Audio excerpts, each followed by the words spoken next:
అనిల్ గారు తొందరలో మీ మీద కూడా రైడ్స్ జరగాలని కోరుకుంటున్నా. ఓరి నాయన, నిన్న మీకు ఒక జోక్ చెప్పాలి. నాకు నిన్న ట్విట్టర్లో ఒక ట్యాగ్ చేస్తూ ఒక ఫ్రెండ్, విజ్ఞాన్లో నా కాలేజ్ ఫ్రెండ్ అనమాట, వాడు నిన్న న్యూస్లో వచ్చింది నా మీద కూడా రైట్స్ జరుగుతుందని. ఇన్ఫాక్ట్ నా మీద జరగలేదు.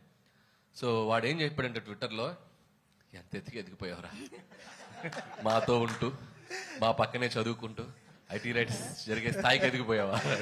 అదే అలా ఆ ఐటీ రైట్స్ స్థాయికి ఎదగాలని మీరు కోరుకుంటున్నాం. వద్దులేండి, అది ఆ టెన్షన్ నాకెందుకు, నన్ను ఇలా ప్రశాంతంగా ఉండనివ్వండి.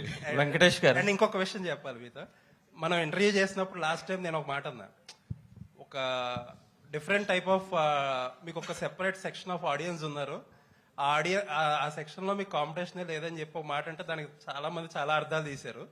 But I mean it.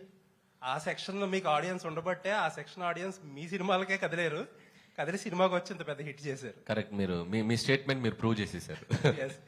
చాలా మంది చాలా రాంగ్ గా చేశారు. This is what I meant. Correct అండి. అంటే మీరు ఈ సినిమాకి ఒక ఎంటర్టైన్మెంట్ బ్యాక్ డ్రాప్ లో చేసిన సినిమా, కామెడీ ప్రధానంగా సాగిన సినిమా. సో దీనికి మీ ఇందాక మూర్తి గారు అన్నట్టు ఒక టాప్ 3 టాప్ 4 రెవెన్యూస్ వస్తున్నాయి అంటే ఎస్, ఈ జోనర్ కి, ఒక వినోద ప్రధానమైన సినిమాలకి audience are always ready to come and watch. ఇది ఇప్పుడే కాదు, నేను చాలా ఇంట్రెస్ట్ లో కూడా చెప్పాను. కృష్ణారెడ్డి గారు తీసిన ఎమ్మెల్యేలో ఇండస్ట్రీ హిట్ అయింది.